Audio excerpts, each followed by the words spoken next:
Great, we're done with the antihelminths. Let's now go over the antiviral therapy. Shown here is a representation of the different aspects of viral infection that is targeted by antiviral therapy, and I'm going to discuss all of these separately.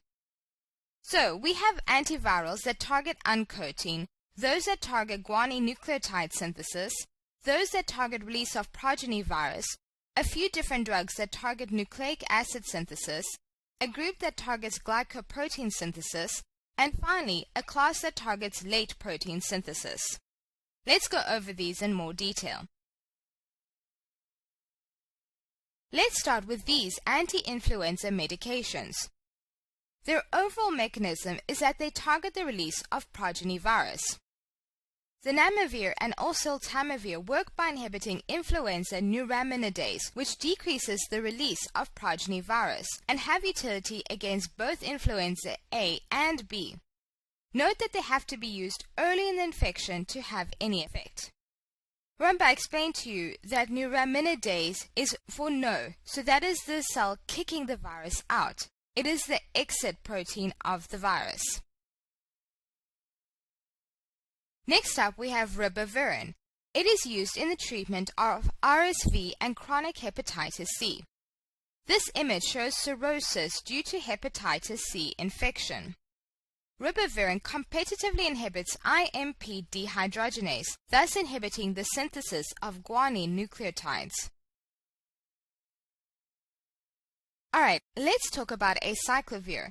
Acyclovir is a guanosine analog. These two chemical structures show guanosine on the top and acyclovir on the bottom. You can see how similar they are. Acyclovir is monophosphorylated by HSV or VZV thymidine kinase, preferentially inhibiting viral DNA polymerase by chain termination. Acyclovir is actually converted to its active form first by virus-specific thymidine kinase and then by other cellular enzymes. Acyclovir triphosphate, the final active form, competes with a nucleotide for viral DNA polymerase and is incorporated into viral DNA, thereby inhibiting DNA synthesis and viral replication. Note that it is a chain-terminating drug because it does not have a complete ribose ring. Therefore, the 3' hydroxyl is not in the correct position and the polymerase cannot add the next nucleotide triphosphate. If all of this sounds extremely foreign to you, go over DNA and replication in the biochemistry section. Can you remember what acyclovir is used for? Well, this agent is active against HSV and VZV, but is poorly active against EBV and is not active against CMV. I've summarized this on the slide for you. Acyclovir is used to treat HSV mucocutaneous and genital lesions and encephalitis caused by the aforementioned viruses. This is also considered a prophylactic agent in immunocompromised patients and in patients with recurrent genital herpes. It should be noted, however, that acyclovir is only effective against active HSV and VZV and not the latent forms. Valacyclovir, which I've written up here on the top, is a prodrug of acyclovir that has better oral bioavailability. For herpes zoster, it is better to use the related drug famciclovir. Ganciclovir is another guanosine analog that preferentially inhibits viral DNA polymerase. This pathology slide shows CMV infection of the renal parenchyma. Ganciclovir is typically used in the treatment of CMV in immunocompromised patients. Valganciclovir, a prodrug of ganciclovir, has better oral bioavailability, which is a similar name relationship as valacyclovir versus acyclovir. So remember that the val addition to the name of these antivirals will help its oral bioavailability. Note that ganciclovir is converted to a 5' monophosphate through activation by CMV viral kinase. This drug is more toxic than its counterpart acyclovir, causing leukopenia, neutropenia, thrombocytopenia, and renal toxicity. You guessed it, time for a flash quiz. What viruses does acyclovir target? What about ganciclovir? HSV and VZV are the prime targets for acyclovir, while CMV is the target for ganciclovir. Phoscarnet is a viral DNA polymerase inhibitor. As you can see, phoscarnet on the right is a pyrophosphate analog. Pyrophosphate is shown here on the left. Phoscarnet inhibits viral DNA polymerase through competitive inhibition at the pyrophosphate binding site. Unlike ganciclovir and acyclovir, phoscarnet does not require activation by viral kinase. This is kind of key to remember because it is useful in cases of acyclovir or ganciclovir resistance, where viruses have developed mutant thymidine kinases that cannot activate these antivirals. So, even in situations when the virus has developed this mutation, phoscarnet will actually still be able to function. This is a nephrotoxic agent which is used in CMV retinitis unresponsive to ganciclovir and also for treatment of acyclovir-resistant HSV.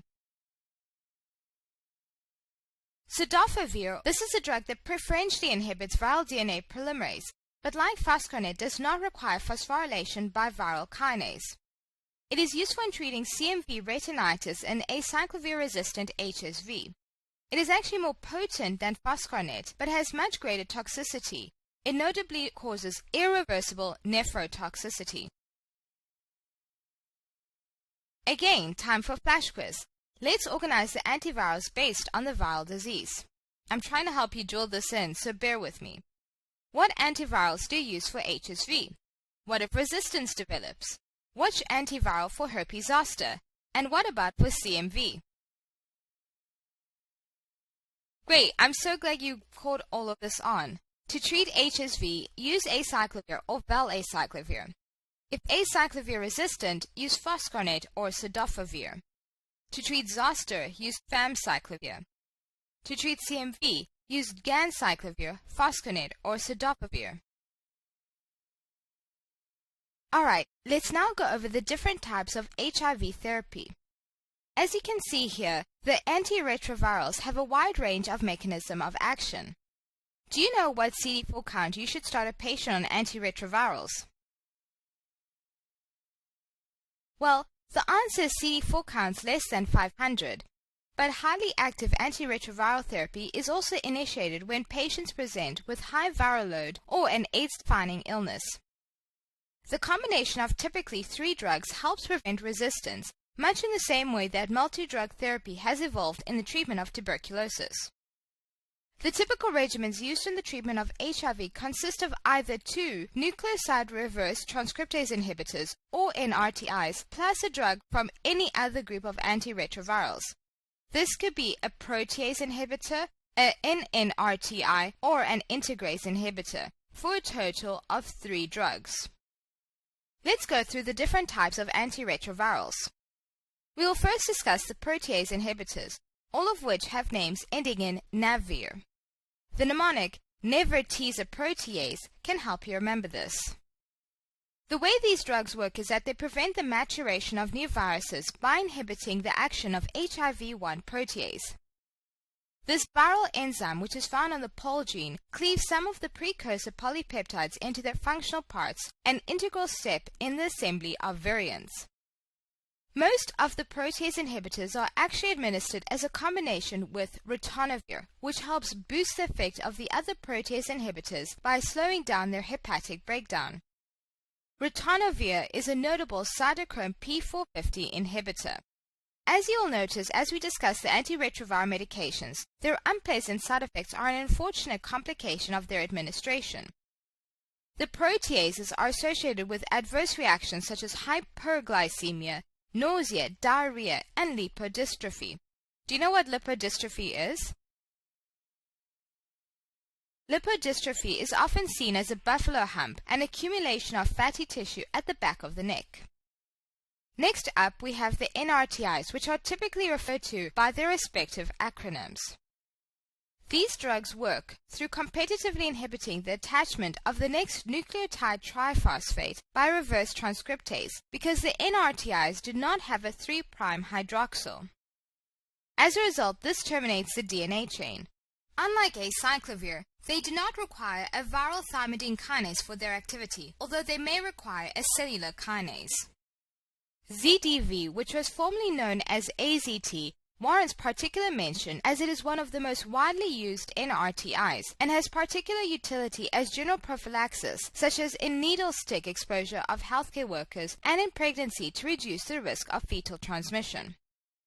The names of the NRTIs may be confusing to remember, so my recommendation is to remember the drugs that belong to the other classes of HAART, and then the rest will be your NRTIs. So next up we have the NNRTIs, or non-nucleoside reverse transcriptase inhibitors. They also inhibit reverse transcriptase, but by a different mechanism from that of the NRTIs.